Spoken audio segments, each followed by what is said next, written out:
নমস্কাৰ এনবি পডকাষ্টলৈ মই ঋতুস্মিন শৰ্মাই আপোনালোকক স্বাগতম জনাইছোঁ। আজি এনবি পডকাষ্টৰ বিশেষ অতিথি হৈছে শৃংখল চলিহা। শৃংখল চলিহা আপোনাক স্বাগতম জনাইছোঁ। ধন্যবাদ ঋতুস্মিন দা। খুব চৰ্চাত আছে শৃংখল চলিহা এইকেইদিন।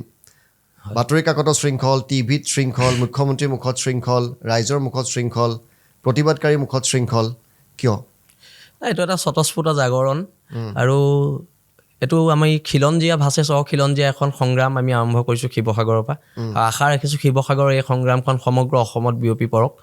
আমাৰ খিলঞ্জীয়া মানুহখিনি হিন্দু মুছলমানৰ ঊৰ্ধত গৈ আমি খিলঞ্জীয়া মানুহখিনি একগোট হৈ জীয়াই থাকিব লাগিব। সেইকাৰণে আমি জাতি মাটিৰ ভেটিৰ কথা কোৱা চৰকাৰক কৈছোঁ যে আমাক খিলঞ্জীয়াৰ সংখ্যা নিৰূপণ কৰক, খিলঞ্জীয়াক মাটিৰ অধিকাৰ দিয়ক, খিলঞ্জীয়াক ৰাজনৈতিক অধিকাৰ দিয়ক, খিলঞ্জীয়াক সম্পদৰ ওপৰত অধিকাৰ দিয়ক। নহ'লে আপুনি যেতিয়া উজনিৰ ফালে চায় নামনি অসমটো শেষেই, প্ৰায় আমাক বাংলাদেশী মূলৰ মানুহে নামনি অসম লৈয়ে পেলাইছে। খুব দুখৰ কথা। এতিয়া উজনি অসমত অনা অসমীয়া শ্ৰেণীটোৱে আমাৰ মাটি বাৰী চব দখল কৰিব লৈছে, অলৰেডি কৰিছে। সেইকাৰণে আমাক এতিয়া এই অধিকাৰখিনি লাগে। আৰু এইবাৰ পৰা উজনি অসম বুলিয়েই নহয়, খিলঞ্জীয়া মানুহে মূৰ তল কৰি জীয়াই নাথাকে। এইবাৰ পৰা অধিকাৰ কাঢ়ি অনাৰ এখন সংগ্ৰাম হ'ব। শৃংখল চলিহা এইবাৰ বাংলাদেশী মূলৰ বিৰুদ্ধেও প্ৰতিবাদ কৰিছে। বহুতে কৈছে শৃংখল চলিহা হঠাৎ বিজেপিৰ এজেণ্ট হৈ গৈছে, বিজেপিৰ পৰা মোটা অংকৰ টকা পাইছে। হিমন্ত বিশ্ব শৰ্মায়ো এইবাৰ শৃংখল চলিহাৰ আন্দোলনক সমৰ্থন দিছে। কিন্তু সেই আন্দোলনটোক মুখ্যমন্ত্ৰীয়ে 30 জাতীয় জনগোষ্ঠীয় শক্তিৰ সমৰ্থন দিছে। তাৰ বাবে আমি ধন্যবাদ জনাইছোঁ। যোনে আমাক সমৰ্থন দিব আমাৰ আন্দোলনক আমি তাক ধন্যবাদ জনাম। তেখেতক যোনে নহওক। শৃংখল চলিহাই কোনো টকা পইচা লোৱা নাই। কিয় ল'ম? আমাৰ মই সৎ নে অসৎ এইটো সিদ্ধান্ত অসমৰ জনগণ, খিলঞ্জীয়া জনগণে কৰিব। মই আজিলৈকে গাড়ী এখন ল'ব পৰা নাই, স্কুটি এখন ল'ব পৰা নাই। ঘৰৰ ওচৰৰ মানুহে এগৰ স্কুটিখন আনি চলাই আছোঁ আৰু আমাৰ সততাক লৈ কোনোবাই প্ৰশ্ন কৰিলেতো নহ'ব। আৰু এটা কথা একদম স্পষ্ট, যেতিয়ালৈকে জাতীয় জীৱনৰ সংগ্ৰামত আছোঁ সততাৰে থাকিম, মূৰ তুলি থাকিম। সেইটো ক্ষেত্ৰত আপোচ কৰা নহ'ব। এছামে সাংঘাতিক ধৰণে কৈছে শৃংখল চলিহা এটা সাম্প্ৰদায়িক হৈ গ'ল। কিছুদিনৰ আগলৈকে শৃংখল চলিহাক ভূয়সী প্ৰশংসা কৰা একাংশ লোকে এতিয়া শৃংখল চলিহাক সাম্প্ৰদায়িক বুলি ক'বলৈ ধৰিছে। চাওক, হিন্দু বাংলাদেশীৰ যেতিয়া হৈছিলে, হিন্দু বাংলাদেশী অনাৰ যিটো পৰিকল্পনা চলিছিলে, তাত আমি প্ৰতিবাদ কৰিছিলোঁ। ছাত্ৰ সমাজৰ আন্দোলনক আমি সহযোগ কৰিছিলোঁ, সমৰ্থন কৰিছিলোঁ। তাৰপিছত আমি কাৰাবাস খাটিছিলোঁ। তাৰপিছত যদি আমি এতিয়া মুছলমান বাংলাদেশীৰ বিৰুদ্ধে কথা কওঁ, আমাক হিন্দুত্ববাদী বুলি কৈ দিলে নহ'ব। আৰু হিন্দু বাংলাদেশী বুলি কৈ দিলে আমাক তেতিয়া কয় ইহঁতে বদৰ পাৰ্টি। আৰু মানে মুছলমান বাংলাদেশীৰ বিৰুদ্ধে কথা ক'লে কয় ইহঁতি বিজেপিৰ এজেণ্ট। এইটো নেৰেটিভত নচলিব। জাতীয়তাবাদ কাৰ এজেণ্ট তেতিয়াহ'লে? নহয়, আমি হৈছোঁ অসমৰ খিলঞ্জীয়া মানুহখিনি পক্ষত থকা এটা শক্তি। আৰু কোনোবাই আমাক বিজেপি এজেণ্ট সজাব, কোনোবাই আমাক কংগ্ৰেছৰ এজেণ্ট সজাব। এইবিলাক নেৰেটিভ নচলিব। জাতীয়তাবাদ প্ৰকৃত জাতীয়তাবাদ হ'ব লাগিব। আপোনালোকৰ চিন্তাধাৰাটো কি বিচাৰিছে আচলতে? আমি খিলঞ্জীয়া মানুহ। আপুনি জেলত গৈছে? জেলত গৈছোঁ আমি বহুবাৰ। কিন্তু এতিয়া কথাটো হৈছে খিলঞ্জীয়া মানুহখিনি সুৰক্ষিতভাৱে জীয়াই থাকিব লাগিব। কেনেকৈ? সম্পদৰ ওপৰত আমাৰ অধিকাৰ লাগিব, ৰাজনৈতিক অধিকাৰ লাগিব, আমাক মাটিৰ ওপৰত অধিকাৰ লাগিব। আৰু এইবাৰ পৰা আক্ৰমণ হ'লে প্ৰত্যাক্ৰমণ হ'ব। হৈছে। আমাক যদি কোনোবাই চেলেঞ্জ কৰে যে উজনিলে মাছ নপঠিয়াওঁ, কোনোবা বাংলাদেশী মূলৰ মানুহে আমাক যদি চেলেঞ্জ কৰে উজনিলে মাছ নপঠিয়াওঁ, এটা বন্ধ কৰাই দিছোঁতো। উজনিলে মাছ নহ'ব। আমি স্বাভিমানে জীয়াই থকা জাতি। সেই পমুৱাকেইটাৰ মাছ খাবলৈ নাপালে উজনি অসমৰ মানুহ মৰি যাব নি? এতিয়া মৰিছে কোন? ক্ষমা খুজি খুজি তত পোৱা নাই এতিয়া তেওঁলোকে। মীন পালক সন্থাই নাই বুলি কৈ দিছে। এইটো কাৰ জয়? খিলঞ্জীয়া মানুহৰ স্বাভিমানৰ জয়। আমাৰ স্বাভিমানৰ জয় এইটো। কথাখিনি স্পষ্ট। আৰু এইবাৰ পৰা আক্ৰমণ হ'লে প্ৰত্যাক্ৰমণ হ'ব। আৰু এইটো শিৱসাগৰৰ পৰা আৰম্ভ হৈছে। শিৱসাগৰৰ পৰা এতিয়া এটা মিয়া হাতাও অভিযান আৰম্ভ কৰিছে 30টা জনগোষ্ঠীয় সংগঠনে। জাতিৰ জনগোষ্ঠীৰ ৰাইজ ওলাই আহিছে। কোৱা হৈছে যে শিৱসাগৰত 4 লেনৰ কাম চলি আছে, ডিব্ৰুগড় 4 লেনৰ কাম চলি আছে, কিছুমান ব্ৰিজৰ কাম চলি আছে, দলং নিৰ্মাণ কৰি থকা হৈছে। তাত শ্ৰমিকৰ আকাল হৈ পৰিছে বুলি কোৱা হৈছে, কাম বন্ধ হৈ পৰিছে। নাই, এইটো এটা খুব ভুল নেৰেটিভ উলিয়াইছে এছাম মানে তথাকথিত বুদ্ধিজীৱীয়ে, যে সেই সম্প্ৰদায়ৰ মানুহে কাম নকৰিলে কাম নহয়। এইটো কেনেকুৱা কথা? উজনি অসমত এতিয়াও কাম হৈ আছে, বিল্ডিঙৰ কাম চলি আছে। আজি 4 লেনৰ ভাল কোম্পানী এটা হাতত আজিলৈকে চৰকাৰে দিবই নোৱাৰিলে। আমাৰ উজনি অসমত এতিয়ালৈকে 4 লেন হোৱা নাইতো। 4 লেন হৈছে কেৱল মাত্ৰ দেৰগাঁওলৈকে, বাকীখিনি হোৱা নাই। উজনি অসমৰ এটা পাৰ্ট হোৱাই নাই 4 লেন। আৰু এটা কথা স্পষ্ট, তেওঁলোকক কাম কৰিব দিয়া নহ'ব আৰু সেইটো একদম স্পষ্ট কথা আৰু হ'লে তাত আকৌ এখন সংগ্ৰাম হ'ব তীব্ৰ সংগ্ৰাম হ'ব মিয়া যিবিলাক শ্ৰমিক আছে মিয়া যিসকল লোক আছে তেওঁলোকে উজনি অসমত কাম কৰিব নোৱাৰিব নোৱাৰে একদম আমি স্পষ্ট কৈ দিছোঁ নোৱাৰে কিমান দিনলৈ এই মিয়া বিৰোধী আন্দোলনটো চলিব চলিব যেতিয়ালৈকে খিলঞ্জীয়া মানুহৰ অস্তিত্ব সুৰক্ষিত নহয় তেতিয়ালৈকে চলিব কেৱল মিয়া বিৰোধী বুলি নহয় হিন্দু বঙালী বিৰোধী আন্দোলনো চলিব অনা অসমীয়া বিৰোধী আন্দোলনো চলিব কেৱল মাত্ৰ ইয়াত হিন্দু মুছলমানটো এইবোৰ বিজেপি কংগ্ৰেছৰ কথা এইটো আমাৰ কথা নহয়তো হিন্দু মুছলমান এইবোৰ বিজেপি কংগ্ৰেছৰ ভোটৰ কিবা পলিটিক্স তাত আমাৰ লগত কথা নাই না আমাৰ কথা হৈছে খিলঞ্জীয়া মানুহখিনি বাচিব লাগিব কথাটো সেইটো স্পষ্ট মিয়া বিৰোধী যিটো আন্দোলন আৰম্ভ হৈছে তাত যিবিলাক অসমীয়া মুছলমান আছে খিলঞ্জীয়া মুছলমান আছে তেওঁলোকক আপোনালোকে নিশ্চয়কৈ আমাৰ ৩৩টা জাতীয় জনগোষ্ঠীয় সংগঠনৰ ভিতৰত তাত আমাৰ খিলঞ্জীয়া মুছলমানসকলৰো সংগঠন আছে তেওঁলোকে গৰিয়ামূৰা পৰিষদ আছে তেওঁলোকে আমাক ছাপোৰ্ট কৰিছে কি বুলি কয় ছাপোৰ্ট কৰিছে তেওঁলোকেও খেদিছে তেওঁলোকক এতিয়া সেইদিনে মোৰ ওচৰলৈ গোৱালপাৰাৰ পৰা দেশী মানুহখিনি আহিছিলে দেশী মুছলমান মানুহখিনি আহি আমাক কৈছে যে বাংলাদেশী মূলৰ মিয়াই আমাৰ পৰা সকলো লৈ ল'লে দাদা আমাৰ একো নাই আমাৰ মাটি নাই আমাৰ ভেটি নাই আমাৰ ভাষা সংস্কৃতি আমাৰ সকলো লৈ ল'লে ইমান দুখেৰে মানুহকেইজনে কৈছে ইমান দুখেৰে কৈছে আৰু মই আপোনাক অনুৰোধ কৰিছোঁ সেই দেশী মানুহসকলৰ যিটো মৰ্মবেদনা আপোনাৰ জৰিয়তে এদিন অসমৰ খিলঞ্জীয়া মুছলমানসকলক যাতে আপুনি দেখুৱাব পাৰে মইতো অনুৰোধ জনাইছোঁ আপোনাক মৰ্মবেদনাখিনি দেখুৱাব লাগিব তেওঁলোকৰ কি হৈছে বুলি কৈছে খিলঞ্জীয়া যিবিলাক মুছলমান আছে খিলঞ্জীয়া মুছলমান মানুহখিনি মাটি বাৰী সকলো মিয়াই লৈ ল'লে নামনি অসমত তেওঁলোক দেশী মানুহ তেওঁ খিলঞ্জীয়া দেশী মানুহ বহু বছৰ পূৰ্বৰ পৰা ইয়াত থকা মানুহ আজি তেওঁলোকৰ ভাষা সংস্কৃতি কৃষ্টি একো নাই মাটি বাৰী বিকি গুচি আহিবলগীয়া হৈছে সেই মানুহখিনিৰ পক্ষত কোন থাকিব সেই দেশী মুছলমান মানুহখিনিৰ পক্ষত কোন থাকিব এই খিলঞ্জীয়া মুছলমান মানুহখিনিৰ পক্ষত কোন থাকিব আমি থাকিম সগৌৰৱেৰে কৈছোঁ আমি থাকিম তেওঁলোকৰ পক্ষত কিন্তু কোনো কাৰণতে ভোটৰ স্বাৰ্থত কোনো দলক বাংলাদেশী মূলৰ মানুহক লৈ ৰাজনীতি কৰিব দিয়া নহ'ব স্পষ্ট কথা ৩১টা জাতীয় সংগঠন বা শৃংখল চলি আহে ৮৩ এটা পৰিৱেশ সৃষ্টি কৰিবলৈ নিশ্চয়কৈ হ'ব যদি কোনো ৰাজনৈতিক দলে আমাৰ কথা নুশুনে ৮৩তকৈ ভয়াৱহ পৰিৱেশ সৃষ্টি হ'ব আকৌ অসমবাসী ৰাইজ ৰাস্তালৈ ওলাই আহিব নিশ্চয় ওলাই আহিছে শিৱসাগৰত হাজাৰ হাজাৰ খিলঞ্জীয়া মানুহ এদিনা ওলাই আহিছে স্বতঃস্ফূৰ্ত জনজাগৰণ ওলাই আহিছে আৰু আহিব আমি প্ৰত্যেকবাৰে ওলাই আহিছোঁ কা আন্দোলনৰ সময়তো ওলাই আহিছে খিলঞ্জীয়া মানুহ সেইদিনা ওলাই আহিছে যেতিয়া আমাৰ খিলঞ্জীয়া মানুহক যদি কোনোবাই দুৰ্বল বুলি ভাবিব আমাৰ সৰলতাক যদি কোনোবাই দুৰ্বলতা বুলি ভাবিব কা আন্দোলনততো মিয়াও ওলাই আহিছিলে চাওক কা আন্দোলনত যেতিয়া আমি উজনি অসমত কা আন্দোলন কৰিছোঁ কেৱল মাত্ৰ খিলঞ্জীয়া মানুহখিনি ওলাই আহিছে আপুনি এতিয়া চাওক ইমান বিশাল কা আন্দোলন হ'ল এজন অনা অসমীয়া মানুহে আমাক সহযোগ নকৰিলে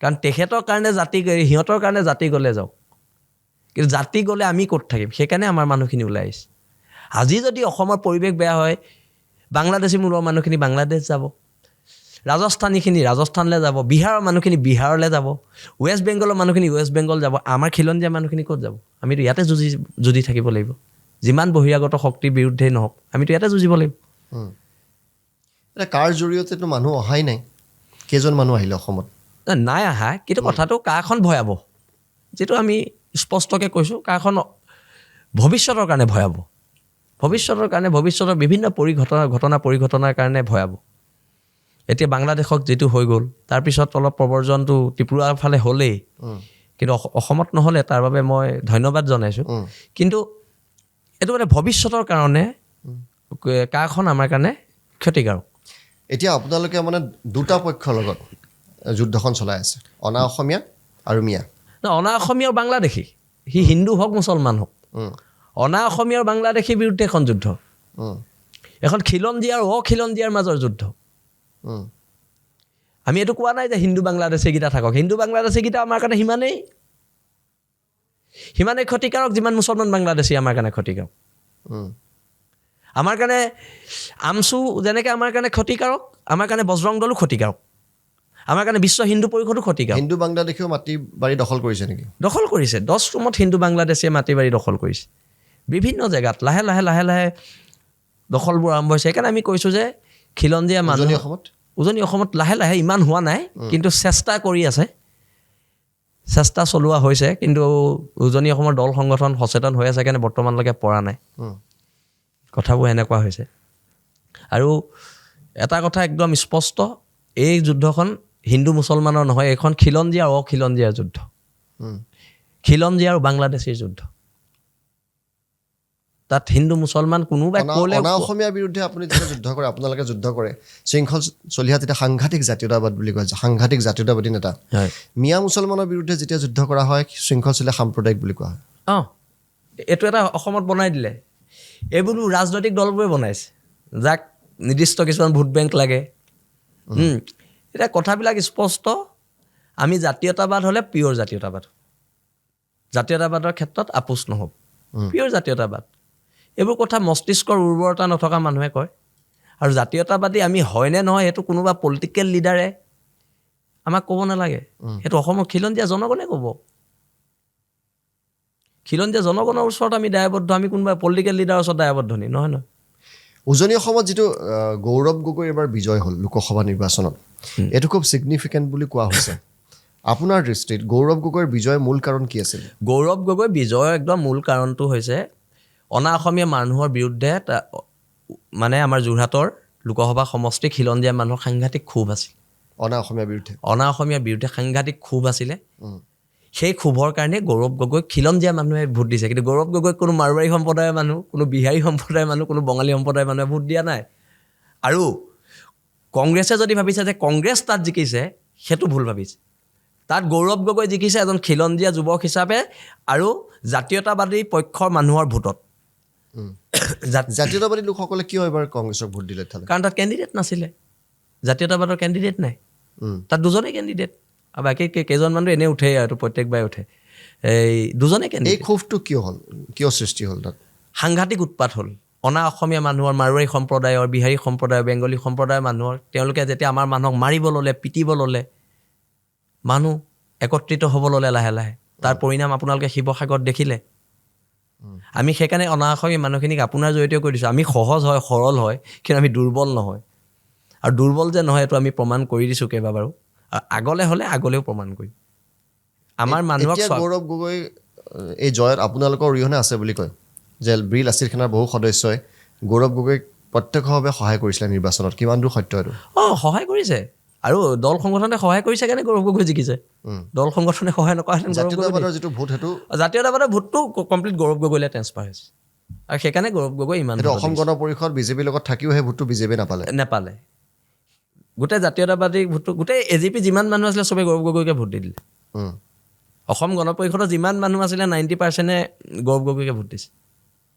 সেই গৌৰৱ গগৈ এতিয়া আপোনাৰ কাষত থিয় হৈছে নে আপোনালোকৰ কাষত এই আন্দোলনৰ সময়ত চাওক জাতীয়তাবাদৰ পক্ষত থিয় হ'ব লাগিব আৰু যদি নহয় তেতিয়াহ'লে এইটো পৰিণাম ভুগিব এই দুটাকে আন্দোলন চলালে আপোনালোকে হয় বিগত এমাহৰ ভিতৰত কোনো ৰাজনৈতিক নেতা কোনো অহা নাই সি কংগ্ৰেছৰে হওক সি বিজেপিৰে হওক সি ৰাইজৰ দলৰে হওক কোনো নাহিলে চবেই নিৰাপদ দূৰত্বত অৱস্থান কৰিলে কাৰণ চবকে ভোট লাগে ৰণোজ পেগু গৈছিলে ৰণোজ পেগুৱে আলোচনাটোত গৈছে তেখেতক মুখ্যমন্ত্ৰীয়ে পঠাইছে তেখেত গৈছে কিন্তু এতিয়া মানুহে কয় ৰণোজ পেগু যোৱাৰ কাৰণে আন্দোলনটো শেষ হৈ গ'ল নহয় ৰণোজ পেগুৱে আমাৰ দাবীখিনি মানি লোৱাৰ কাৰণে আন্দোলনটো পৰিসমাপ্তি ঘটিলে কথাবিলাক স্পষ্ট এতিয়া ভোট বেংকৰ স্বাৰ্থত এটা কোনো অহা নাই চবে নিৰাপদ দূৰত্বত অৱস্থান মানে অনা অসমীয়া বিৰোধী আন্দোলনে হওক মিয়া বিৰোধী আন্দোলনে হওক তাত মানে আপোনাৰ এই মুহূৰ্তত গৌৰৱ গগৈৰ সমৰ্থনটো আপোনালোকে পোৱা নাই আমি মই কৈছোঁ কাৰোৱে পোৱা নাই অকল নট অনলি গৌৰৱ গগৈ কাৰোৱে নাই পোৱা অখিল গগৈও নাই পোৱা গৌৰৱ গগৈও নাই পোৱা আমি কাৰোৱে নাই পোৱা বা আমাৰ তাৰ স্থানীয় বিধায়ক হিচাপে সুশান্ত বৰগোহাঁইও নাই পোৱা কাৰো নাই পোৱা চবেই নিৰাপদ চবকে মাত্ৰ ভোট লাগে চবকে ভোট লাগে মিয়া বিৰোধী আন্দোলনটোত বিজেপি নেতাসকলে মাতিছে কিন্তু তেওঁলোক ৰাজপথত নাই অহা নাই ৰাজপথত আমিহে আছোঁ ফেচবুকত লিখি পেলাই বাংলাদেশে খেদিব পাৰিব নি মই এনে বিজেপিৰ যিকেইজন মহান হিন্দুত্ববাদী নেতাৰ মই কৈছোঁ আপোনালোকে ফেচবুকত লিখি বাংলাদেশে খেদিব পাৰিব নি বিজেপি আই টি চেলৰকেইটা হেৰি হিৰো ফেচবুক হিৰো বিজেপি যিকেইটা আই টি চেলৰ মানুহ আছে সিহঁতি ফেচবুকত ৰজা সিহঁতৰ ওপৰত নাই কিন্তু ৰাজপথত সিহঁতৰ এটাকো নাই ধিংকাণ্ড হ'ল কোনটো বিজেপি নেতা গৈ তাত চিঞৰ এটা মাৰিলে কোন গ'ল জাতীয়তাবাদী শিবিৰৰ মানুহখিনি গ'ল শৃংখল চলিয়া গ'ল তালৈ মই গ'লোঁ, ইহঁতে আকৌ ফেচবুকত লিখি আছে ধিংকাণ্ড আমি কি কৰিব, শৃংখল চলিয়াই কি কৰিব। আৰে যোৱা তোমালোকৰ চৰকাৰ 500 বাছ লৈ নগ'লা কেলে ধিঙলে? নৰেন্দ্ৰ মোদী আহিলে তোমালোকে 5,000 বাছ ঠিক কৰা। ধিংকাণ্ডত খিলঞ্জীয়া ছোৱালী এজনী বাংলাদেশী হাতত নিৰ্যাতিত হ'ল, তোমালোকে 500খন 50খন বাছ লৈ নগ'লা কেলে? কিন্তু সিহঁতি ফেচবুকত মানে ইহঁতক চাব আৰু সিহঁতৰ সমান দেশপ্ৰেমিক নাই, সিহঁতৰ সমান ধিংকাণ্ডৰ সময়ত লিখিছিলে যে শৃংখল চলীয়া এটা কোড, শৃংখল চলীয়া কোড। বহুতে কয় যে সেই প্ৰেছাৰটো পাই শৃংখল চলীয়া ধিঙলৈ যেতিয়া ধিংকাণ্ড সংঘটিত হৈছে আমি গম পাই ৰাতিয়ে আমাৰ সংগঠনৰ ল'ৰা তালৈ গৈছে, আৰু যেতিয়া সিহঁতি ফেচবুকত লিখি আছে তেতিয়া মই গাড়ী লৈ ধিঙলৈ আহি আছোঁ। সিহঁতৰ আৰু মোৰ মাজত পাৰ্থক্য সেইটোৱে। আমি সংগ্ৰাম ফেচবুকত নকৰোঁ, আমি সংগ্ৰাম ৰাজপথত কৰোঁ। তাৰ দুদিন আগতে হিমন্ত বিশ্ব শৰ্মাই এটা ডাঙৰ ষ্টেটমেণ্ট দিছিলে যে শিৱসাগৰবাসীৰ এই আন্দোলনটো সমগ্ৰ অসমবাসীয়ে শিকিব লাগে, য'তে নাৰীৰ ওপৰত অত্যাচাৰ হয় সিংহৰ দৰে গৰজি উঠিব লাগে। এই কথাষাৰো আপোনালোকক বাধ্য কৰালে নেকি যে ধিঙৰ আন্দোলনটোত আপোনালোকে আৰু অলপ নহয়, আমি খিলঞ্জীয়া ছোৱালী এজনীক কোনোবা বাংলাদেশী মূলৰ মানুহে ৰেপ কৰিব, ঢেকীয়াজুলিতো হৈছে তেনেকুৱা ঘটনা, আগতেও হৈছে, তাত ইমান মানে সজোৰে আপোনালোকক নমা আমি দেখা নাছিলোঁ। তথাপিতো ঢেকীয়াজুলিত থওঁতে আমাৰ ল'ৰা তাত গৈছে, প্ৰতিবাদ হৈছে। কিন্তু এটা কথা স্পষ্ট, এইবিলাক ঘটনাই সমাজখনত বিৰূপ প্ৰভাৱ পেলায় আৰু আমাৰ অস্তিত্বলৈ ভাবুকি আনে। আপুনি এতিয়া ধিঙত গৈ চাওকগৈ, তাত আমাৰ মানুহৰ অস্তিত্বই নাই, অস্তিত্বই নাই আমাৰ মানুহৰ। দাদা মই আপোনাক ক'লোঁ, কেইঘৰমান মানুহ যেনে তেনে জীয়াই আছে। এটা ল'ৰাই কৈছে যদি দাদা মোৰ ছোৱালী জন্ম হয়, ধিঙৰ এজন খিলঞ্জীয়া ল'ৰাই মোক কৈছে, অসমীয়া মানুহে কৈছে মই ইয়াত ইহঁতৰ উৎপাতত যদি মোৰ ছোৱালী জন্ম হয় বুলি কৈছে, মই ঘৰ মাটি বিকি ক'বালৈ যাবগৈ লাগিব। ইহঁত মানে বাংলাদেশীৰ উৎপাত চব লৈ ল'লেতো ধিঙত। এতিয়া সেইকাৰণে এখন যুদ্ধ হ'ব, আৰু এবাৰ যুদ্ধখন মুখামুখি হ'ব। বেছি বিপদজনক কোন আপোনাৰ ডিষ্ট্ৰিক্ট? দুইটাই, হিন্দু বাংলাদেশীও আমাৰ কাৰণে বিপদজনক, মুছলমান বাংলাদেশীও বিপদজনক। দুইটা মূলৰ বাংলাদেশীয়ে আমাৰ কাৰণে বিপদজনক, এটা একদম স্পষ্ট কথা। আৰু ভালকৈ কৈ থকা হৈছে যাবলৈ, উজনি অসম ত্যাগ কৰিবলৈ ভালকৈ কৈ আছোঁ। আৰু যদি কথা নুশুনে তেতিয়া পিটন দিয়া হ'ব। আইন হাতত তুলি ল'ব, আকৌ জেললৈ যাব আপুনি? জেললৈ যোৱাটো ডাঙৰ কথা নহয়, জাতি বচাটো ডাঙৰ কথা। মই জেললৈ যোৱা নোযোৱাটো ডাঙৰ কথা নহয়, জাতি বচাটো ডাঙৰ কথা।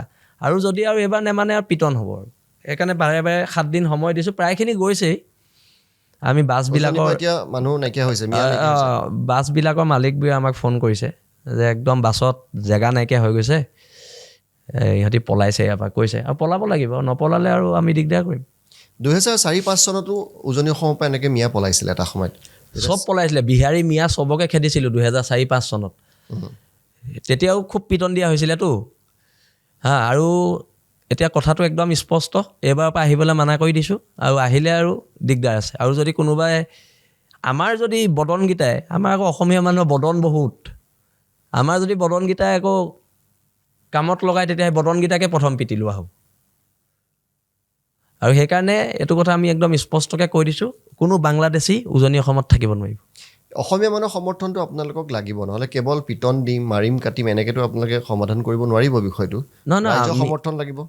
ৰাইজৰ সমৰ্থন আছে নহয়। এতিয়া বস্তুটো কি হৈছে গম পায়, মাজে মাজে দুই এচাট দিয়া প্ৰয়োজনীয়তা আহিছে। আমাৰ সৰলতাটো সিহঁতি দুৰ্বলতা বুলি ভাবি আছে।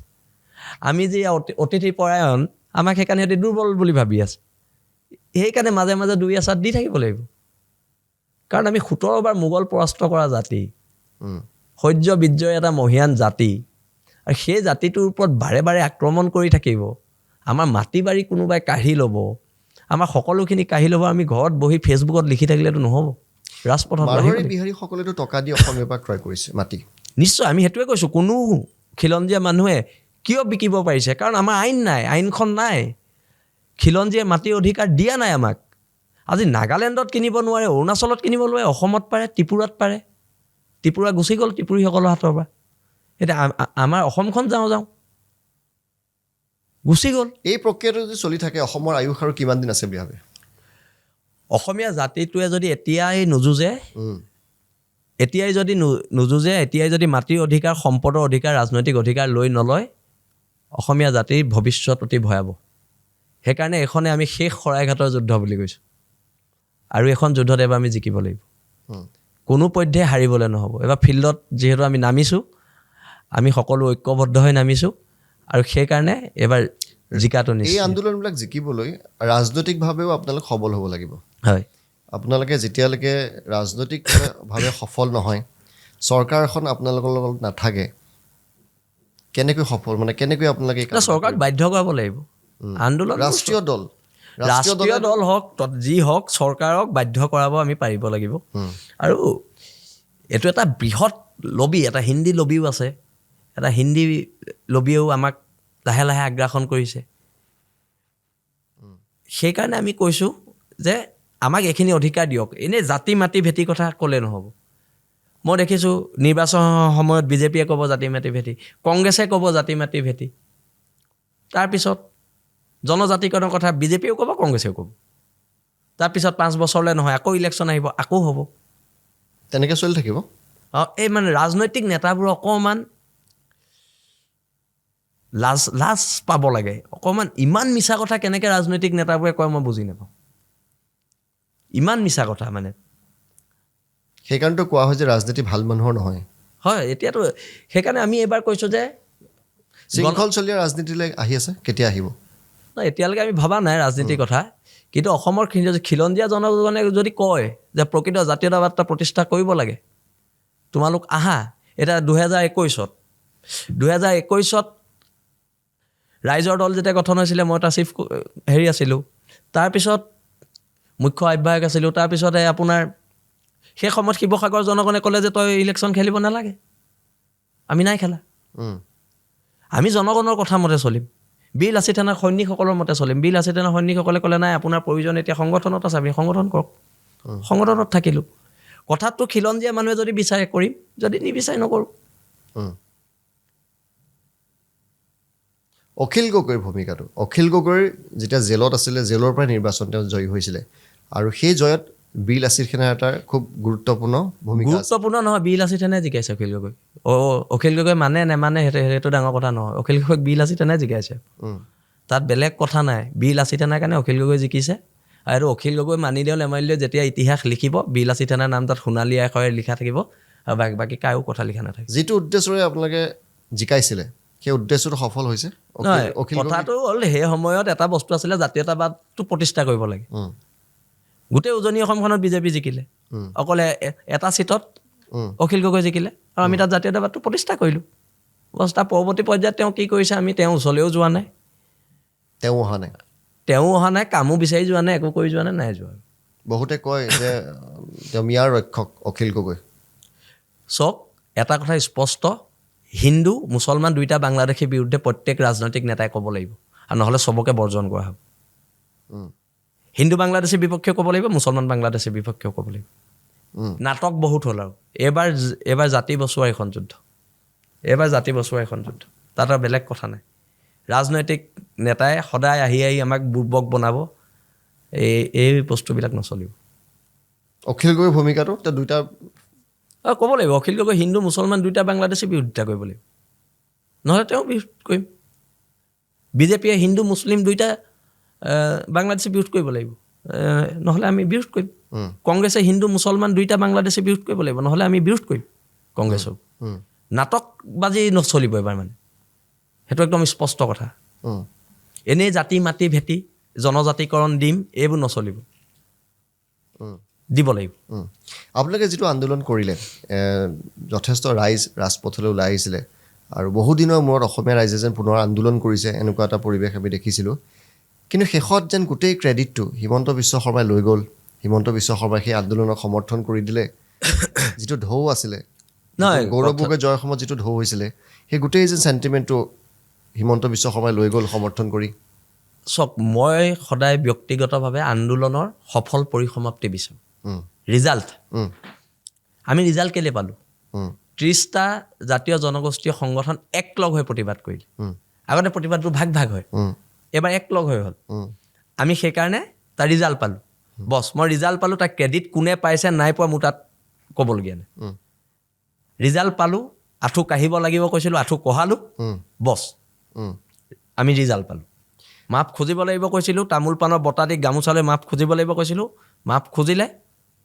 ৰিজাল্ট পালোঁ বছ তাত ক্ৰেডিট কোনোবাই লৈছে নাই লোৱা মোৰ তাত সেইবোৰ কৰিলে আমি জিকিলোঁ এতিয়া খেল মই বেচিকেলি ক্ৰিকেট খেলোঁ মই ক্ৰিকেটাৰ যেতিয়া আমি ফিল্ডত থাকোঁ আমাৰ কথাটো হৈছে কোনটোৱে চেঞ্চুৰী মাৰিবি কোনটোৱে 5টা উইকেট ল'বি এইটো ডাঙৰ কথা নহয় কোনোবা এটাই ল'ব লাগিব আৰু টীমটো জিকিব লাগিব বছ আমি টীমটো জিকিলোঁ মেন অফ দি মেচ কোন হৈছে আপুনি সেইটো বাদ দিয়ক টীমটো কিন্তু টীম জিকাটো ডাঙৰ কথা খেলৰ মেন অফ দি মেচ কোন হ'ল যোনেই নহওক মেন অফ দি মেচ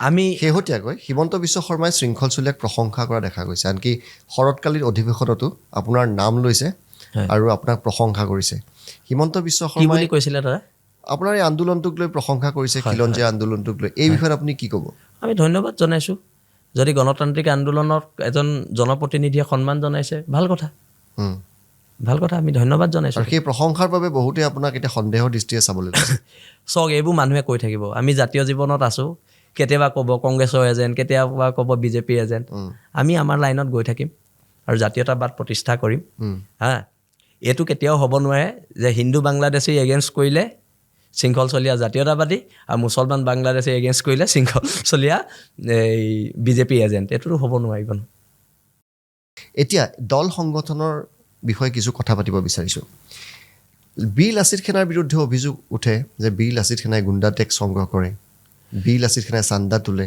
এই অভিযোগবিলাক আপুনি জানো খণ্ডন কৰিব কিন্তু এই অভিযোগটো কিন্তু গুৰুতৰ নকৰোঁৱে মই খণ্ডনেই কৰা নাই আপোনাৰ অভিযোগটো কেতিয়া খণ্ডন কৰিছোঁ মই খণ্ডন নাই কৰা এটা কথা স্পষ্ট ইয়াত বহিৰাগত মানুহখিনি আহিছে ইয়াত আছে ইয়াত কোটি কোটি টকা ঘটিছে যেতিয়া আমাৰ জাতীয় জীৱনৰ কিছুমান অনুষ্ঠান হয় তাত পইচা দিব লাগিব মোৰ ঘৰৰ ভাত বনাবলৈ তেওঁলোকে পইচা নলওঁ নহয় যেতিয়া আমাৰ জাতীয় জীৱনৰ কিবা অনুষ্ঠান থাকিব আমাৰ বিহু থাকিব যেতিয়া আমাৰ জাতীয় সংগ্ৰামৰ কথা থাকিব তাত পইচা দিব লাগিব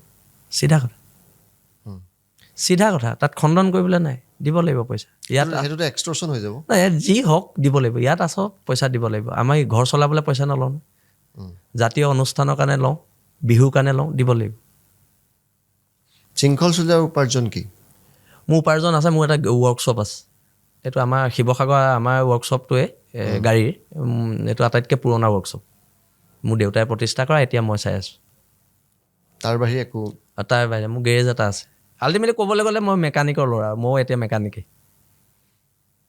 আৰু এজন আন্দোলনকাৰী আমি ৰাজপথত যাওঁ মই বেছিকৈ গেৰেজতে বহি থাকোঁ দিনটো আৰু তাতে থাকোঁ আৰু এই সকলোবিলাক কথা পাতিলোঁ কিন্তু আমি অসমীয়া জাতি সফল হ'বলৈ হ'লে বজাৰখনো আমাৰ হ'ব লাগিব পথাৰখনো আমাৰ হ'ব লাগিব এই দিশত দল সংগঠনে শৃংখল চলীয়া কেতিয়াবা চিন্তা কৰিছে নিশ্চয়কৈ কেনেকৈ কৰিব এতিয়া চাওক আমি 2016 চনৰ পৰা বহুত ডি চি চেঞ্জ হৈ গ'ল ডি চি অফিচত গৈয়ে আছোঁ আমাক মাটি দিয়ক খেতি কৰিবলৈ মাটি দিয়ক বেছিও নাই খোজা 30-40 বিঘা বা 50 বিঘা মাটি দিয়ক আমাক আজিলৈকে সেই সময়ত সৰ্বানন্দ সোণোৱাল মুখ্যমন্ত্ৰী থাকোঁতেও নিদিলে এতিয়া হিমন্ত বিশ্ব শৰ্মা থাকোঁতেও নিদিলে আমি কৈছোঁ আমাক মাটি দিয়ক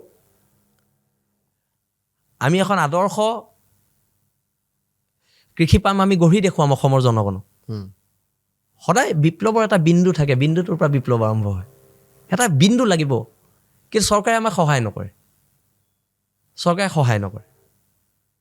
আৰু চৰকাৰে সহায় নকৰাৰ কাৰণে আজিলৈকে আমি এই অৰ্থনৈতিক বিপ্লৱটো যিটো আপুনি কৈছে কিন্তু আৰু এটা নেৰেটিভ মই আপোনাক দাদা কৈ দিছোঁ এনেকুৱা এটা মাজতে প্ৰচাৰ চলোৱা হ'ল যে সন্দেহযুক্ত বাংলাদেশীয়ে কৰা মাছ আৰু পাচলি নহ'লে উজনি নচলে সেইটো এইকেইদিনত ভুল প্ৰমাণিত হ'ল উজনিত এতিয়া মাছেই মাছ অন্ততঃ মানুহে নগাঁও মাছ নেখায় বহুত শান্তিত আছে বৰ বিহ দিয়া মাছ নেখায় শান্তিত আছে আৰু নগাঁৱৰ পৰাই আৰু কেতিয়াও যিহেতু তেওঁলোকে আমাক চেলেঞ্জ কৰি ল'লে নগাঁৱৰ পৰাও মাছৰ গাড়ী যাবলৈ দিয়া নহ'ব চব কলিয়াবৰতে ৰাখি দিয়া হ'ব সেইটো একদম স্পষ্ট কথা তহঁতি আমাক জোকাই ল'বি আমাক ধমকি লগাবি বাংলাদেশৰ পৰা আহি উজনিলৈ মাছ নপঠিয়াওঁ বুলি এইটোতো নহ'ব আৰু গ'লে উজনিলৈ গ'লে পিঠি বহল হৈ যাব সিহঁতৰ একদম বাৰে বাৰে সিহঁতক কৈ থোৱা আছে এতিয়া মাছ যোৱা নাই নেকি নাই যোৱা ক'ৰ মাছ আহিছে উজনিৰ বজাৰলৈ আছে আমাৰ গোটেই থলুৱা কিমান বিল আছে আমাৰ শিৱসাগৰতে কিমান বিল লুং আছে চবতে শিৱসাগৰত মাছৰ উৎপাদনটো ভাল 25,000 মেট্ৰিক টন বছৰি উৎপাদন হয় ভাল কিন্তু বাকীবিলাকত নাই বাকীবোৰতো দিগদাৰ হোৱা নাই যোৰহাটতো বহুত ভাল এই চাহিদাটো কেনেকৈ পূৰণ কৰিব মাছৰ চাহিদাটো এতিয়া নিশ্চয়কৈ তাৰ ক্ষেত্ৰত এইটোৱেতো আমি কৈ কিবা আছোঁ চিন্তা কৰিছেনে আপোনালোকে মাছৰ চাহিদাটো মাছৰ অভাৱেই হোৱা নাই ধুনীয়াকৈ চলি আছে মাছৰ সেইটো এতিয়া আপুনি চাওক আমি যদি খাৰু পেটে পাচলিটো বন্ধ কৰি দিওঁ কি উজনি অসমত পাচলি নাইকিয়া হৈ যাব নেকি একদম ভুল কনচেপ্ট নহয় কিন্তু অকণমান যদি চৰকাৰে বেছি নহয় অলপ 20% যদি ল'ৰাখিনিক নিবনুৱা ল'ৰাখিনিক এইটো ক্ষেত্ৰত অলপ বেকআপ দিয়ে খেতি কৰিবলৈ ফিচাৰী খুলিবলৈ যদি বেকআপ দিয়ে তেতিয়াহ'লে ইহঁতৰ পাচলি বাৰীতে গেলি শেষ হ'ব সেইটো এটা অৰ্থনৈতিক আন্দোলন এতিয়া যেনেকৈ মাছ গেলিব ধৰিছে তেতিয়া পাচলিও গেলিব এতিয়া মানে মিয়াৰ মাছ গেলিছে মাছ গেলি গৈছে এতিয়া উজনিলৈ পঠিয়াব পৰা নাই সেইকাৰণে আমাক চেলেঞ্জ কৰিব নালাগে চেলেঞ্জটো আমি কৰা নাছিলোঁ নিজেই বাটৰ কচু গাত ঘঁহি লৈছিলে তেওঁলোকে ক্ষমা বিচাৰিছে এতিয়া কিন্তু ক্ষমা এতিয়া কৰা নহ'ব আৰু এতিয়া দয়া ময়া ক্ষমাৰ দিন উকলি গ'ল আৰু এতিয়া ক্ষমা নহ'ব আৰু বহুত ক্ষমা কৰিলোঁ তহঁতক এতিয়া ক্ষমা নহ'ব একাংশ বুদ্ধিজীৱীয়ে হয় আপোনালোকৰ মিয়া বিৰোধী আন্দোলনটোৰ ঠিক বিৰোধিতা কৰিছে হয় কৈছে ডক্টৰ হীৰেণ গোহাঁইৰ দৰে হয় বুদ্ধিজীৱীয়ে কৈছে যে চিনাক্ত নকৰাকৈ মিয়াক খেদাটো খুব ভুল হৈছে চাওক মই হীৰেণ গোহাঁই ছাৰক সন্মান কৰোঁ বহুত সন্মান কৰোঁ তেখেতৰ জ্ঞানৰ বিশালতাক মই সন্মান কৰোঁ তেখেতৰ জ্ঞানৰ গভীৰতাক মই সন্মান কৰোঁ কিন্তু যিবোৰ বস্তু আমি দেখিছোঁ এতিয়া আৰু চিনাক্তকৰণ কিবাকৰণ এইবিলাক কৰি কিবা লাভ আছে জানো সিহঁতে নিগাজী হৈ লোৱাৰ পিছত এতিয়া কথাটো হৈছে খেদিব লাগিব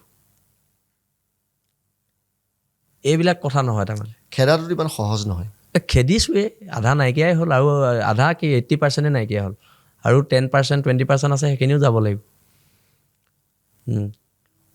এই আন্দোলনটো এনেকুৱা হ'ব নেকি যে এইটো পানীৰ বুৰবুৰণিৰ নিচিনা আজি উঠিলে নাই কেতিয়াও নহয় আমাৰ 30 তাৰিখে মানে অক্টোবৰ 30 তাৰিখ অক্টোবৰ 30 তাৰিখে শিৱসাগৰত প্ৰায় 2 লাখ মানুহৰ খিলঞ্জীয়াৰ এখন গণসমাৱেশ হ'ব 2 লাখ হয় আমি আশা ৰাখিছোঁ 2 লাখ মানুহ হ'ব আৰু তালৈ আমি আপোনালোকক নিমন্ত্ৰণ দিম আপোনালোক নিশ্চয়কৈ আহিব আৰু অসমৰ প্ৰত্যেক প্ৰান্তৰ খিলঞ্জীয়া মানুহে আমাৰ লগত যোগাযোগ কৰিছে সেইদিনা শিৱসাগৰত উপস্থিত থাকিম বুলি এতিয়া অসমীয়া এনেকুৱা হৈছে যে নিউক্লিয়াছটো কেৱল শিৱসাগৰে হৈ যাব নেকি অসম বুলি ক'লে এটা সময়ত শিৱসাগৰখনে থাকি যাব নেকি নহয় শিৱসাগৰৰ পৰা আন্দোলনটো আৰম্ভ হওক আমি গৈছোঁ শিৱসাগৰৰ পৰা আন্দোলন হৈ সমগ্ৰ অসমত বিয়পিব আৰু শদিয়াৰ পৰা ধুবুৰীলৈ এক যাত্ৰা হ'ব খিলঞ্জীয়াৰ অধিকাৰ বিচাৰি এক যাত্ৰা হ'ব আৰু সেই যাত্ৰাই বাংলাদেশী বিৰোধী আপোনালোকে যাত্ৰা ধুবুৰীত কৰিব পাৰিব কেলৈ নোৱাৰিম ধুবুৰীত থকা খিলঞ্জীয়া মানুহখিনিক লৈ কৰিম যুদ্ধ হ'লে দেখা যাব ধুবুৰীত সংগ্ৰামবোৰ এনেকৈ নহয় কাৰোবালৈ ভয় খাই নহ'ব কাৰোবালৈ ভয় খাই নহ'ব আৰু এতিয়া আপুনি ধুবুৰীতে চাওক হিন্দু বাংলাদেশী মুছলমান বাংলাদেশী প্ৰায় সমান অকণমান মুছলমান বাংলাদেশী বেছি হিন্দু বাংলাদেশী অলপ কম কিন্তু হিন্দু বহুত কম খিলঞ্জীয়া হিন্দু কম হিন্দু বঙালী বহুত আছে খিলঞ্জীয়া হিন্দু মানুহ কম সেইটো বেলেগ কথা কিন্তু হিন্দু বাংলাদেশীটো তাত আছে বহুত আছে খিলঞ্জীয়া হিন্দুতকৈ খিলঞ্জীয়া হিন্দু মানুহখিনিতকৈ তাত বাংলাদেশী মূলৰ হিন্দু 80% একচুৱেলি মুছলমান আৰু 15% সেয়ে কৈছোঁ সেই 15%ত 2% মান খিলঞ্জীয়া হিন্দু আছে আৰু বাকী 13% বাংলাদেশী হিন্দু সেইখিনি নথকা হ'লতো আৰু কমি গ'লতো অসমীয়া মানুহ হিন্দু মই এইটোৱে কৈছোঁ হিন্দু মুছলমানটো মোৰ কনচেপ্ট নহয় মোৰ কনচেপ্টটো খিলঞ্জীয়া মানুহ আমাৰ কনচেপ্টটো জাতীয়তাবাদী মানুহৰ কনচেপ্টটো হৈছে খিলঞ্জীয়া মানুহ সেই খিলঞ্জীয়া মানুহখিনি তাত 71 চনত কিমান আছিলে 51 চনত কিমান আছিলে আপুনি চাবচোন ইমান আগ্ৰাসন হৈছে এখন জিলা আমাৰ পৰা গুচি গৈছে খিলঞ্জীয়া মানুহৰ হাতৰ পৰা গৈছে এতিয়া তিনিচুকীয়াখন হিন্দু বিহাৰী খোপাই ল'লে গোটেই বিহাৰী হিন্দু তাততো আমাৰ খিলঞ্জীয়া মানুহৰ অস্তিত্ব নাইকিয়া হৈছে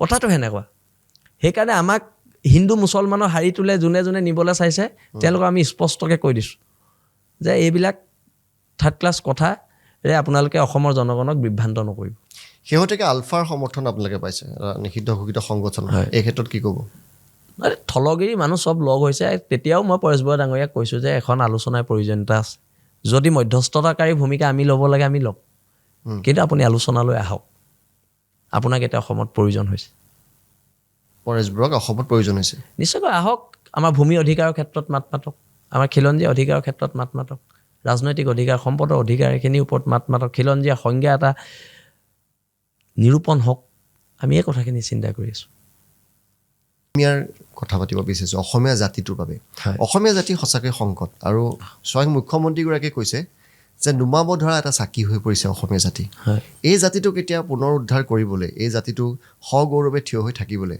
আপোনালোকৰ দৃষ্টিত কি কৰা উচিত চাওক ৰাজনৈতিকভাৱে প্ৰথম আমি সুৰক্ষিত হ'ব লাগিব ৰাজনৈতিকভাৱে সুৰক্ষিত নহ'লে জাতি এটা দৃষ্টি থকা খুব দিগদাৰ আৰু অৰ্থনৈতিকভাৱেতো কথাটো আছেই কিন্তু এটা কথাটো হৈছে আজি অসমত এজন কৃষিমন্ত্ৰী আছে অন্ততঃ আপুনি যদি বেলেগ ডিষ্ট্ৰিক্ট নালাগে আপুনি অকল শিৱসাগৰক লৈ মই কৈছোঁ আপুনি যদি শিৱসাগৰত ভালকৈ এটা ছাৰ্ভে কৰায় শিৱসাগৰত ইমান মাটি পৰি আছে শিৱসাগৰত কৃষি বিপ্লৱৰ কাৰণে বহুত উপযোগী মাটি পৰি আছে কিন্তু শিৱসাগৰত এটা জলসিঞ্চনৰ ব্যৱস্থা নাই একো নাই আমাৰ ল'ৰাখিনিক চৰকাৰে অন্ততঃ খেতিৰ ব্যৱস্থাটো কৰি দিয়ক আমাৰ মানে আপুনি অসমীয়া ল'ৰাখিনি খিলঞ্জীয়া ল'ৰাখিনিৰ কাৰণে কৰি দিয়ক আমাৰ কাৰণে এইখিনি যদি আপোনালোকে কৰি দিয়ে এটা অৰ্থনৈতিক বিপ্লৱ আহিব যুগ যুগান্তৰলৈ আপোনালোকৰ নাম লিখা থাকিব ইতিহাসত কিন্তু এই কথাবিলাক নকৰে হিমন্ত বিশ্ব শৰ্মাৰ ওপৰত আপোনাৰ কিমান আশাবাদী চাওক আমি এই 30 জাতীয় জনগোষ্ঠী সংগঠনৰ যিখন আমাৰ খিলঞ্জীয়াৰ সমাৱেশ হ'ব আমি তাত যিখন মেমৰিয়াম প্ৰস্তুত কৰিম আমাৰ দাবী চনত প্ৰস্তুত কৰিম সেইখন আমি হিমন্ত বিশ্ব শৰ্মাক দিম আৰু যদি তেখেতে মানি লয় ৱেল এণ্ড গুড নেমানিলে তেতিয়া বিজেপি বিৰুদ্ধাচৰণ কৰা হ'ব সেইটো স্পষ্ট কথা আপোনালোকে যি ধৰণৰ কথা কৈ আছে অসমীয়া জাতি এটা সংকটত অসমীয়া জাতি নুমাব ধৰিছে একেধৰণৰ জাতীয়তাবাদী কথা বতৰা হিমন্ত বিশ্ব শৰ্মাই কিন্তু কৈ আছে হয় হয়তো প্ৰথমগৰাকী মুখ্যমন্ত্ৰী যি মুকলিকৈ কৈছে যে অসমীয়া জাতি সংকটত আছে ইয়াৰ আগতে আমি শুনা নাছিলোঁ হয় মুখ্যমন্ত্ৰীগৰাকীৰ মুখত অসমীয়া জাতি কেতিয়াবা সংকটত অসমীয়া জাতি শেষ হৈ যাবলৈ ওলাইছে এই ধৰণৰ কেতিয়াও কথা শুনা নাছিলোঁ জাতীয়তাবাদী সংগঠনসমূহে যেনেধৰণৰ কথা কয় ঠিক সেই ধৰণৰ কথা বতৰা সেই ধৰণৰ সুৰত কথা বতৰাবিলাক এতিয়া ক'বলৈ আৰম্ভ কৰিছে অসমৰ মুখ্যমন্ত্ৰীগৰাকীয়ে আমি এইটো পজিটিভ চাইন বুলি ভাবিছে নেকি নিশ্চয়কৈ যদি জাতিক যদি যোনেই সুৰক্ষা নিদিয়ক জাতিক যদি গৌৰৱ গগৈ সুৰক্ষা দিয়ে গৌৰৱ গগৈ পক্ষত হিমন্ত বিশ্ব শৰ্মাই সুৰক্ষা দিলে হিমন্ত বিশ্ব শৰ্মাৰ পক্ষত হয়নে নহয় কথাবিলাক স্পষ্ট আৰু এটা কথা খালি মুখেৰে ক'লে নহ'ব কামেৰে কৰিব লাগিব আমাক খিলঞ্জীয়াৰ সংজ্ঞা খিলঞ্জীয়াৰ ভূমি অধিকাৰ খিলঞ্জীয়াৰ ৰাজনৈতিক অধিকাৰ খিলঞ্জীয়াৰ সম্পদপদ অধিকাৰ এইকেইটা আমাক লাগিব এই হিমন্ত বিশ্ব শৰ্মা চৰকাৰখনক আপুনি 10ৰ ভিতৰত কিমান নম্বৰ দিব কাম কাজত যে এইকেইটা কাম আমি বেয়া পাইছোঁ এইকেইটা কাম আমি ভাল পাইছোঁ চক জাতীয়তাবাদৰ পক্ষত তেওঁ যিটো ষ্টেণ্ড লৈছে সেইটো আমি ভাল পাইছোঁ আৰু যদি অনাগত দিনত তেখেতলোকে মই কাম কাজৰ খাতিয়ান নিদিওঁ মই জাতীয়তাবাদৰ ক্ষেত্ৰখনিৰ কথা কওঁ আৰু আপোনালোকে যদি আমাক এই অধিকাৰখিনি যিখিনি আমি বাৰে বাৰে কৈ আছোঁ 30টাকে জাতীয় জনগোষ্ঠীয় সংগঠনে এই অধিকাৰখিনি যদি আমাক দিয়ে তেতিয়াহ'লে অসমীয়া জাতিয়ে তেওঁক কেতিয়াও নাপাহৰে চিৰকালৰ বাবে মনত ৰাখিব একদম চিৰকালৰ বাবে তেখেতক মনত ৰাখিব যেনেকৈ গোপীনাথ বৰদলৈ অসমখন পূব পাকিস্তানলৈ যোৱাৰ পৰা বচালে যেনেকৈ আজিও গোপীনাথ বৰদলৈ সেই কথাত সকলোৱে সৰু আমি শ্ৰদ্ধাৰে যেনেকৈ ভীমবৰ দেউৰীৰ কথা আমি সৰু শ্ৰদ্ধাৰে যেনেকৈ আমি হেম বৰুৱাৰ কথা শ্ৰদ্ধাৰে সৰু ঠিক সেইদৰে হিমন্ত বিশ্বৰ নামো তেতিয়া পিছৰ প্ৰজন্মই ৰাখিব মনত ৰাখিব আজি গোটেই আলোচনাটোত আমি 30টা জাতীয় সংগঠনৰ কথা পাতি আছোঁ ক'ৰবাত 32টা জাতীয় সংগঠন মই ভাবোঁ আজিৰ এই অনুষ্ঠানটোৰ আটাইতকৈ দামী প্ৰশ্নটো মই এতিয়া আপোনাক সুধিবলৈ গৈ আছোঁ কেইজনমান মানুহ আছে অসমীয়া জাতি নাই এনেকুৱা এটা সৰু জাতি জীয়াবলৈ 32টা 30টা সংগঠনৰ প্ৰয়োজন আছেনে জাতীয় সংগঠনৰ নহয় ইয়াত চাওক জাতীয় সংগঠনবিলাকৰ কেতিয়া জন্ম হয় যেতিয়া কিছুমান জাতীয় সংগঠনে আন্দোলনবিলাক নাটক কৰিবলৈ লয় তেতিয়া ক্ষোভত বেলেগ বেলেগ জাতীয় সংগঠনৰ জন্ম হয় কোৰ্টৰ মুখত ধৰ্ণা দি 60-70 বছৰত ছাত্ৰ হৈ আন্দোলন কৰিলে অসমৰ জনগণে বিশ্বাস নকৰিব নহয় কোৰ্টৰ মুখত ধৰ্ণা দি অধিকাৰ কাঢ়িব পাৰিনি অধিকাৰ ৰাজপথত কাঢ়িব লাগিব ফিল্ডৰ মাজত হৌ হা চিঞৰি আন্দোলন কৰিলে সেই আন্দোলনৰ পক্ষত অসমৰ জনগণ যাবনি গোটেই পৃথিৱী দালাল আন্দোলনৰ সময়ত গোটেই পৃথিৱী দালাল মখাই ভাষণ দিলে বিজেপিৰ এজেণ্ট সোপাই তাত কিয় এজন ভাল বুদ্ধিজীৱীয়ে ভাষণ নিদিলে সম্পূৰ্ণ পৰিকল্পিতভাৱে আন্দোলনখন ৰাজপথৰ পানী ফিল্ডত সোমোৱা হ'ল। এইবিলাক কথা অসমৰ জনগণে চাই আছেতো। যি ধৰণৰ এটা পৰিৱেশ কৰা হৈছিলে, গোটেই গুৱাহাটী জ্বলাই দিয়া হৈছিলে, ৰাজহুৱা সম্পত্তি সাংঘাতিক ধৰণে ধ্বংস কৰি দিয়া হৈছিলে, দুখ লগা এটা পৰিৱেশো কৰি থোৱা, সেইটোও কিন্তু বেয়া হৈছিলে। তাৰ বাবেও বহুতে কয় যে আমি ৰাজপথৰ পৰা গৈ ষ্টেফাৰ্ডৰ দৰে 5জনকৈ লোক সৰু ল'ৰা মৰি গৈছে। গতিকে আন্দোলনটো সেইবাবে আন্দোলনটো ছাত্ৰ আন্দোলনটো যিটো মুভমেণ্ট হৈছিলে, সেই মুভমেণ্টটো সম্পূৰ্ণ গণতান্ত্ৰিক আছিলে, সম্পূৰ্ণ গণতান্ত্ৰিক। হিংসাত্মক ৰূপ কেতিয়া ল'লে? হিংসাত্মক ৰূপ পিছত এইবোৰ দুষ্কৃতিকাৰী সোমাইছে। এতিয়া এটা আন্দোলন যেতিয়া এনেকুৱা বৃহৎ গণ আন্দোলন হয়, তাত চৰকাৰো কিছুমান এজেণ্ট সোমাই সিহঁতে এইবিলাক কাম কৰে। এতিয়া আপুনি যিমানখিনি ল'ৰাক আন্দোলনৰ সময়ত এৰেষ্ট কৰিছিলে বিভিন্ন গোচৰ লগাই, এই আমুকৰ পৰা পইচা লৈছে তামুকৰ পৰা পইচা লৈছে এৰেষ্ট কৰে, চব ল'ৰাই কিন্তু মই খবৰ ৰাখিছোঁ চবেই দোষমুক্ত ঘোষণা হৈছে। মই নিজেও দোষমুক্ত হ'লোঁ সেইদিনা। এতিয়া কথাটো হৈছে এই কামবোৰ কোনে কৰিছিলে? এই কামবোৰ চৰকাৰী মানুহে কৰিছিলে। আৰু সেইকাৰণে আমি আন্দোলন হিংসাত্মক হোৱাটো নিবিচাৰোঁ, কিন্তু ৰাজপথত আন্দোলনটোক ছাত্ৰ ছাত্ৰীয়ে কৰা আন্দোলনটোক কিয় ফিল্ডলৈ নিলে, তাত আমাক লৈ প্ৰশ্ন আছে, আমাৰ ডাঙৰ প্ৰশ্ন আছে। আৰু কোনে কোনখন গুৱাহাটীৰ হোটেলত 16 কোটি টকা লৈছিলে কোন জাতীয় সংগঠনৰ নেতাই, সেইটোও আমি জানো। কিন্তু এটা কথা স্পষ্ট, অসমৰ মানুহে চাই আছে, আৰু অসমৰ মানুহৰ কাৰণে এতিয়া এটা শুভ লক্ষণ, অসমীয়া জাতিৰ কাৰণে এটা শুভ লক্ষণ। আগতে ভাগ হৈ থকা আন্দোলনবিলাক এতিয়া 30টা জাতীয় জনগোষ্ঠীয় সংগঠনে উমৈহতীয়া মঞ্চ কৰিব নোৱাৰে নেকি? 30টা জাতীয় সংগঠন নকৈ এটা সংগঠন, অসমীয়া, আমি সকলো অসমীয়া, আমাৰ এটা সংগঠন। নিশ্চয়কৈ পাৰি, কিন্তু চবৰে ডিমাণ্ডবিলাক বেলেগ বেলেগ আছে। এতিয়া মৰাণ জনগোষ্ঠীসকলে ST বিচাৰি আছিলে, তাই বিচাৰি আছে, সকলোৱে ST বিচাৰিছে। এতিয়া তেওঁলোকৰ অকণমান জাতীয় সংগঠনতকৈ দাবীবোৰ পৃথক হয়। তথাপিতো চব লগ হৈছে, খুব ভাল। আমি এখন পতাকাৰ তলতে লগ হৈছোঁ, এটা আমব্ৰেলাৰ তলত লগ হৈছোঁ, আৰু এইটো খুব শুভ লক্ষণ। ইয়াৰ ফলাফল শিৱসাগৰে পাইছে, উজনি অসমে পাইছে, বাংলাদেশী মুক্ত হৈছে উজনি অসমত অনা অসমীয়াৰ দপদপনি কমি গ'ল, আঁঠু ল'বলগীয়া হৈছে। সেইটো হৈছে ঐক্যবদ্ধতা, এটা আমব্ৰেলাৰ তলত থকাৰ কাৰণে এইটো বস্তু হৈছে। আৰু সেই শিৱসাগৰৰ পৰা যিটো আন্দোলন আৰম্ভ হৈছে, আজি কেইদিনমান পূৰ্বে ডিব্ৰুগড়তো সেই গণবিক্ষোভ কাৰ্যসূচী গ্ৰহণ কৰা হৈছে। এই আন্দোলনটো আপুনি নামনি অসম, মধ্য অসমৰ বিভিন্ন প্ৰান্তলৈ আপোনালোকে লৈ যাব নিশ্চয়। সেই পৰিকল্পনা সম্পৰ্কে আপুনি এতিয়া জনাব পাৰিবনে? কেনেকৈ নিব, কি কৰিব? সেইটো আমাৰ অতি শীঘ্ৰে শদিয়াৰ পৰাই আৰম্ভ কৰিম বুলি ভাবিছোঁ। শদিয়াৰ পৰা ধুবুৰীলৈ এটা খিলঞ্জীয়াৰ মানে জনজাগৰণ যাত্ৰা বুলি। আৰু এইটো এতিয়া আমি মানে কাৰ উদ্যোগত হয় এই বিষয়টো আকৌ আলোচনা এটা কৰিব লাগিব, কিন্তু এটা জনজাগৰণ যাত্ৰা হ'ব।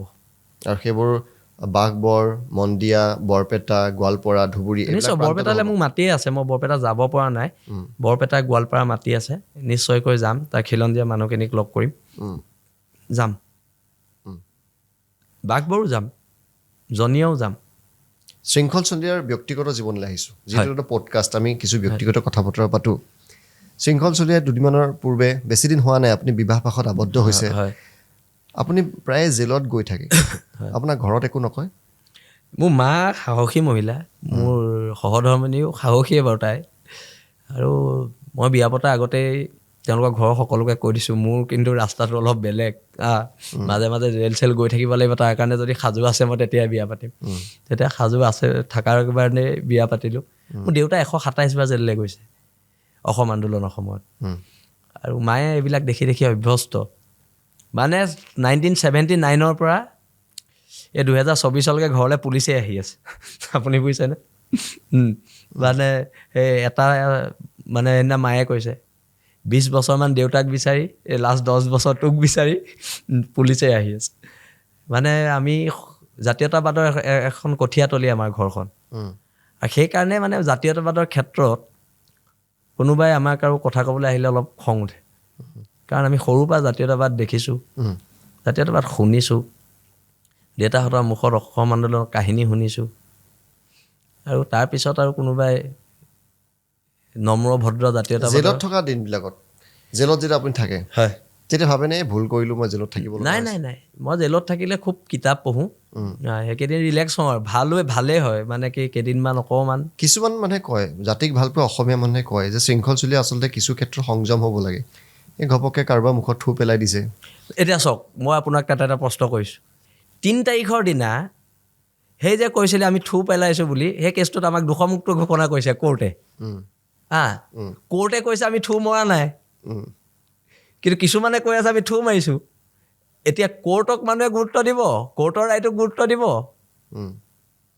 নে কাক গুৰুত্ব দিব? মোকতো কোৰ্টে কৈ দিলে আপুনি থু মৰা নাই বুলি, মোক চাৰ্জশ্বিটত নাম নাই। কিন্তু তাৰ কাৰণে জেল খাব লগা হ'ল। জেল খাইছোঁ এইটো বেলেগ কথা, কিন্তু এতিয়া কোৰ্টৰ ৰায়টোকতো কোনো অৱজ্ঞা কৰিব নোৱাৰে, হয়নে নহয়? সেইটোৱে কথা। খালি খংটো বেছি পুতুককৈ উঠে আকৌ, কিন্তু খংটো নামিবলৈও বেছি সময় নালাগে, পটককৈ নামে। খংটো ইমান মানে ধৰি নাথাকোঁ আৰু, কাৰোবাৰ লগত কিবা এটা খুটখাট লাগিলে আকৌ 2 মিনিট পিছতে পাহৰিলোঁ। হঠাৎ এবাৰ ৰিজাইন দি দিয়া হৈছিলে, শৃংখল চলিহাই ৰিজাইন দিছিলে বীৰ লাচিত সেনাৰ পৰা, সেইটো কাহিনী কি আছিলে? আচলতে কাহিনী একো নাছিলে। সেই সময়ত মই মানে অকণমান ইমান বেছিকৈ জড়িত হৈ গৈছিলোঁ, মই ভাবিছিলোঁ মানে আমাৰ সাময়িক অব্যাহতি এটা থাকে। আমাৰ চিফ ছেক্ৰেটাৰীও লৈছিলে 2 মাহৰ কাৰণে, 3 মাহৰ কাৰণে। সেই সাময়িক অব্যাহতি এটা 6 মাহমানৰ কাৰণে মই বিচাৰিছিলোঁ, কিন্তু বস্তুটো গৈ মানে সংগঠন এৰাৰ পৰা এনেকুৱা ধৰণৰ এটা হেৰি হ'ল। তেতিয়া মানে বিয়া পাতি উঠিছিলোঁহে আৰু এই সাময়িক অব্যাহতি এটা লৈ 6 মাহমানৰ কাৰণে মই আঁতৰি দিম বুলি ভাবিছিলোঁ, কিন্তু আমাৰ সদস্যসকলে নিদিলে। শৃংখল চলিহাৰ বিৰুদ্ধে এতিয়া কিমানটা গোচৰ চলি আছে? এতিয়া প্ৰায়বোৰ শেষ হৈছে। এতিয়া এইটো আছিলে, এইটো 3 তাৰিখে শেষ হ'ল। সেইদিনা কা আন্দোলনৰ জয়লাভ কৰিছে শৃংখল চলিহাই। প্ৰায়সমূহ গোচৰতে মই চব গোচৰে ভুৱা আছিলে। এতিয়া কা আন্দোলনৰ চব গোচৰৰ পৰা ন্যায়ালয়ে দোষমুক্ত কৰিলে। সেইখিনিয়ে। চৰকাৰে সহায় কৰিছে নেকি ক্ষেত্ৰত? চৰকাৰে ক'ত সহায় কৰিব? চৰকাৰে আমাক জেলত ভৰাবলৈ আছে, সহায় কৰিবলৈতো নাই। আমি গৌৰৱ গগৈ, লুৰিণ গগৈ, অখিল গগৈ, ইয়াৰ বিৰুদ্ধে হিমন্ত বিশ্ব শৰ্মাৰ হাথিয়াৰ হ'বলৈ গৈ আছে শৃংখল চলিহা। আমি ৰাজনৈতিকভাৱে এতিয়ালৈকে একো চিন্তা কৰা নাই। আৰু মোৰ কথাটো হৈছে কি, জাতীয়তাবাদৰ কথা যোনে ক'ব, আমাৰ খিলঞ্জীয়া মানুহখিনিৰ কথা যোনেই ক'ব, তেওঁৰ পক্ষতে আছোঁ আৰু তেওঁলোকৰ পক্ষতে থাকিম। হিমন্ত বিশ্ব শৰ্মাই এতিয়া কৈ আছে এইবিলাক কথা, তেওঁ কৰি দেখুৱাওক, তেওঁ পাৱাৰত আছে। এতিয়া গৌৰৱ গগৈ ক'ব পাৰিব যে আমি ক্ষমতাত আহিলে কৰিম, এওঁ ক্ষমতা আছে, এওঁ কৰি দেখুৱালে হয় নে নহয়? কৰি দেখুৱালে আপুনি তেওঁৰ লগত আছে। নিশ্চয় কৰিব, গোটেই অসমীয়া জাতিটো থাকিব, মই বুলি কি কথা আছে, গোটেই খিলঞ্জীয়া মানুহখিনি থাকিব তেওঁৰ পক্ষত। আপোনাক আৰু সময় নলওঁ, শৃংখল চলিহা আপুনি শিৱসাগৰৰ পৰা আহিছে অনুষ্ঠানটোৰ কাৰণে, আজি আপুনি আকৌ শিৱসাগৰলৈ যামগৈ। অশেষ ধন্যবাদ জনাইছোঁ, যথেষ্ট কষ্ট কৰি আপুনি শিৱসাগৰৰ পৰা আহিছে। 2 দিন পূৰ্বে আপোনাৰ দেউতাৰ শ্ৰাদ্ধ হৈ গৈছে, শ্ৰাদ্ধ শেষ কৰি আপুনি ইয়ালৈ আহিছে, অশেষ ধন্যবাদ থাকিল দাদা। কেতিয়াবা আপোনাক আমি আমন্ত্ৰণ জনাম। নিশ্চয় দাদা, নিশ্চয়। আৰু সেয়া আছিল শৃংখল চলিহা, যথেষ্ট কথা পাতিলোঁ, ব্যক্তিগত জীৱনৰ কথাও পাতিলোঁ। আৰু ইয়াৰ লগে লগে NB নিউজৰ আজিৰ পডকাষ্টৰ পৰা মই ঋতুস্পিন শৰ্মা বিদায় লৈছোঁ। নমস্কাৰ।